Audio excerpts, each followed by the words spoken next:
Crypto products and NFTs are unregulated and can be highly risky. There may be no regulatory recourse for any loss from such transactions.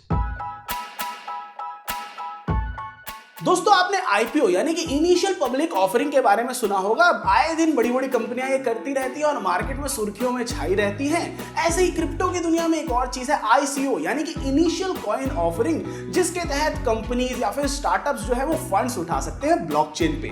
नमस्कार मित्रों, मैं हूं आपका दोस्त आयतना झा और स्वागत है आपका क्रिप्टो अनफिल्टर्ड के एक नए एपिसोड में, जहां हम बात करने वाले हैं इन्हीं आईसीओस के बारे में।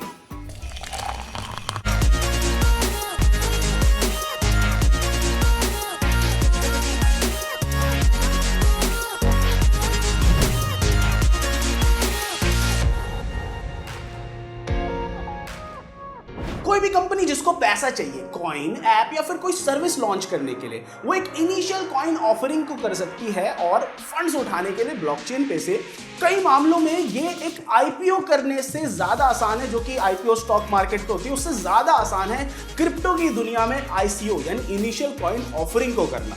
अब तक 1700 से ज्यादा क्रिप्टो करेंसीज को बनाया जा चुका है, पर उनमें से ज्यादातर को सक्सेस नहीं मिली है। पर आईसीओस की मदद से कई जो इनिशियल इन्वेस्टर्स हैं उनको टोकन्स इशू करके उनको काफी ज्यादा मुनाफे में लाया जा चुका है। ज्यादातर ये टोकन्स इन्वेस्टर्स को प्रोजेक्ट के फीचर्स का एक्सेस देते हैं और कई बार समय बीतने पे इनके मूल्य में वृद्धि हो सकती है और जो इनिशियल इन्वेस्टर्स होंगे वो लाभान्वित हो सकते हैं भाई।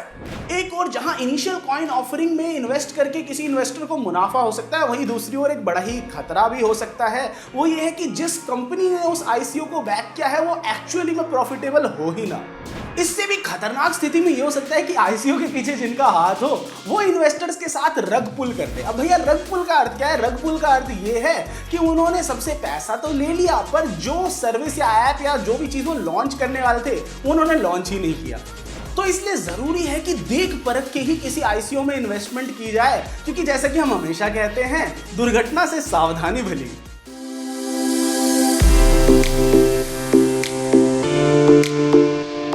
आईसीओ यानी कि इनिशियल कॉइन ऑफरिंग एक बड़ा ही प्रसिद्ध तरीका है early stage crypto currency startups के लिए, ब्लॉकचेन बेस्ड स्टार्टअप्स के लिए पैसे उठाने का। अब इसमें क्या होता है कि जो भी ऐसा कोई स्टार्टअप होता है वो कुछ एक लिमिटेड मात्रा में एक टोकन को मिंट करता है जिसको वो अर्ली निवेशकों को देता है।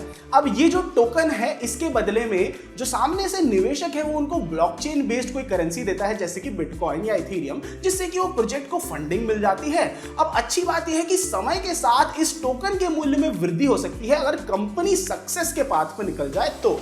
एक डिजिटल क्राउड फंडिंग के साधन के रूप में आईसीओस मौका देते हैं स्टार्टअप्स को कि वो फंड्स रेज कर पाए बिना अपनी इक्विटी गंवाए, और इस तरह से उनको एक डेडिकेटेड हार्डकोर यूजर्स की कम्युनिटी भी मिल जाती है जो कि दिलो जान से चाहेंगे कि उनका प्रोजेक्ट सक्सेसफुल हो, ताकि उनको जो अर्ली स्टेज में टोकन्स मिले हैं उनके मूल्य में वृद्धि हो। इथेरियम का आईसीओ काफी जबरदस्त सक्सेस स्टोरीज में से एक था, क्योंकि उनका फंड रेजिंग मैकेनिज्म भी काफी ज्यादा यूनिक था। उन्होंने $15.5 मिलियन रेज करे 2014 में। 50 मिलियन ईथर टोकन बेचे गए $0.311 के मूल्य पे, यानी करीब 24 रुपए के करीब के मूल्य पे वो बेचे गए, और मई 12 2021 को इसका मूल्य एक ऑल टाइम हाई पे गया $4382.73 पे, जो कि करीब 3.3 लाख रुपए है। यानी कि इन्वेस्टर्स को 14,08,903% का मुनाफा हुआ। इथेरियम आज की डेट में सबसे वैल्यूएबल क्रिप्टो करेंसीज में से तो है ही है, और इसी के ब्लॉकचेन पे स्थित डिसेंट्रलाइज्ड एप्लीकेशंस जो है वो भी अलग ही दुनिया में धूम मचा रहे हैं। इथेरियम को मार्केट में तेजी से स्वीकृति मिली आईसीओस की ख्याति के कारण, क्योंकि इनमें से बहुत सारे जो स्टार्टअप्स थे वो अपने प्रोडक्ट्स को इथेरियम के ब्लॉकचेन पे बनाना चाह रहे थे। इसी के फलस्वरूप इथेरियम को जबरदस्त कम्युनिटी और डेवलपर सपोर्ट मिला, और इसके जो ERC-20 टोकन्स हैं वो सर्वमान्य इंडस्ट्री स्टैंडर्ड बन गए भाई। 2017 और 2018 के बीच में कई हजारों प्रोडक्ट्स ने टोकन सेल्स किए, पर इसमें से कई सारे आईसीओस जो थे वो अपने समय की मौजूदा सिक्योरिटी, रजिस्ट्रेशंस और बड़े सारे मापदंडों पे खरा नहीं उतर रहे थे। कई सारे कमजोर बिजनेस ऑपरेशंस द्वारा बैक्ड थे, और इसमें से बड़े सारे तो ऐसे थे जो एकदम ही स्कैम की खुली श्रेणी में थे। एक और कई विश्वसनीय ब्लॉकचेन प्रोजेक्ट्स ने आईसीओस द्वारा सही फंड्स इकट्ठा करके बढ़िया प्रोजेक्ट्स और प्रोडक्ट्स निकाले। वहीं दूसरी ओर ये साफ हो गया कि कई आईसीओस के पीछे कोई सीरियस बिजनेस टीम्स ही नहीं थी या कोई सही प्रोडक्ट ही नहीं था और वो सिर्फ इंडस्ट्री की हाइप और मार्केटिंग पे चल रहे थे, जिसकी वजह से आईसीओस का नाम काफी ज्यादा खराब हुआ और अधिकारियों की जो स्क्रूटिनी या फिर नजर है वो इन्हीं आईसीओस पे और कड़क हो गई।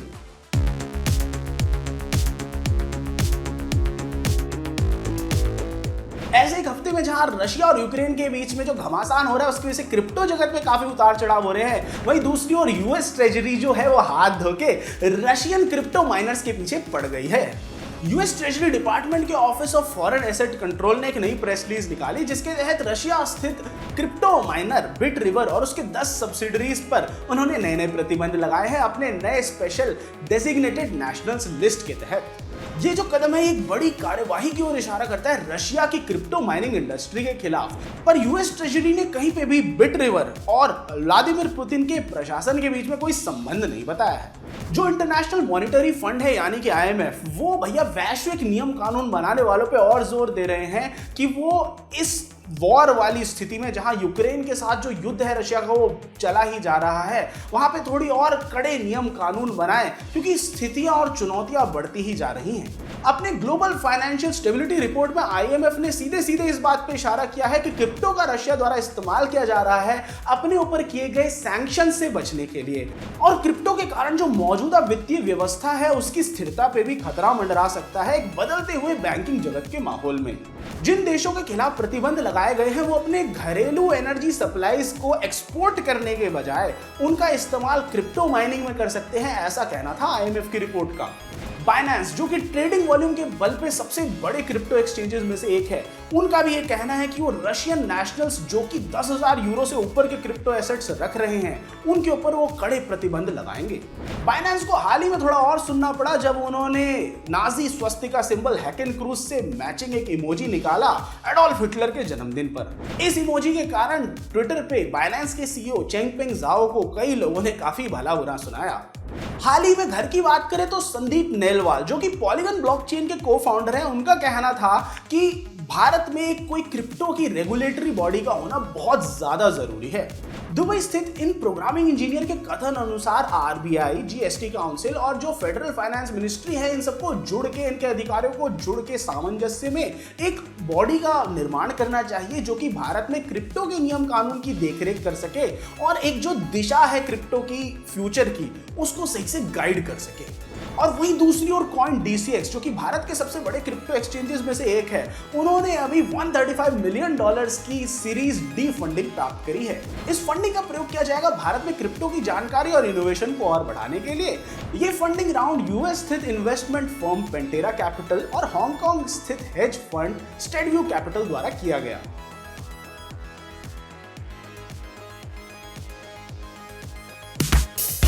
दोस्तों इस हफ्ते जो क्रिप्टो की मार्केट है उसको काफी ज्यादा उतार देखने को मिला और सबसे बड़ी हेडलाइन बनाने वाला इसमें जो स्लंप था वो था टेराफॉर्म लैब्स का लूना टोकन और उसका जो डाउनफॉल हुआ है वो। ये जो टोकन है ये 55% डाउन गया ट्यूसडे को और इसमें 85% लॉस आया वेडनेसडे को और पिछले कुछ ही दिनों में इसमें अभी तक 95% जो इन्वेस्टर्स का धन है वो जा चुका है। जो टोटल मार्केट कैप है टेरा का वो $2.75 बिलियन के नीचे चला गया, यानी ऑलमोस्ट 21,246 करोड़ के नीचे गया और ये 34वीं सबसे बड़ी क्रिप्टो करेंसी है।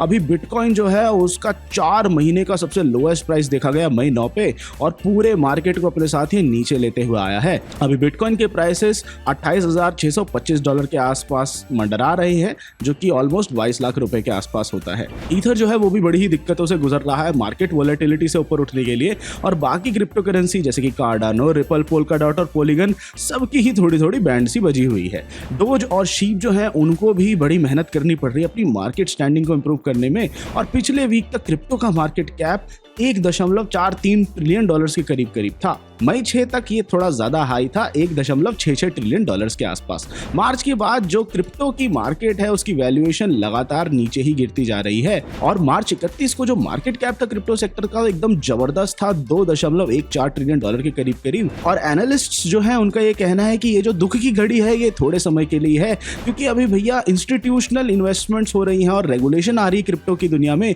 जो बहुत ही तेजी से हो रही हैं।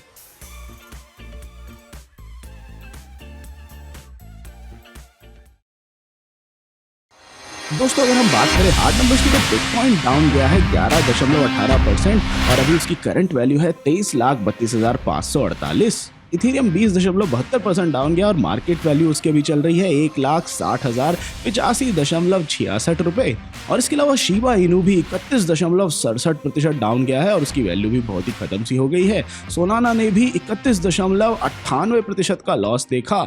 सबसे ज्यादा इस हफ्ते गेन हुआ है XC infinity, true USD, PACS dollar, USD coin और डाई को, पर इन सब में भी बढ़त कोई बहुत ज्यादा नहीं देखने को मिलती है। अगर आप शुरुआत करना चाहते हैं अपने क्रिप्टो की सफर की, या फिर जानना चाहते हैं क्रिप्टो के बारे में और, या फिर आप ट्रेड करना चाहते हैं क्रिप्टो में, तो आज ही डाउनलोड कीजिए कॉइन स्विच ऐप को, जिसका लिंक हमने नीचे डिस्क्रिप्शन में दे रखा है। तो दोस्तों आज के इस क्रिप्टो अनफिल्टर्ड एपिसोड के लिए इतना ही। आशा करता हूं आपको सब कुछ बढ़िया लगा होगा और सब कुछ समझ में आया होगा। कुछ भी डाउट्स हो नीचे कमेंट सेक्शन में छोड़ दीजिए और मैं आपसे मिलता हूं अगली वीडियो में। Crypto products and NFTs are unregulated and can be highly risky. There may be no regulatory recourse for any loss from such transactions.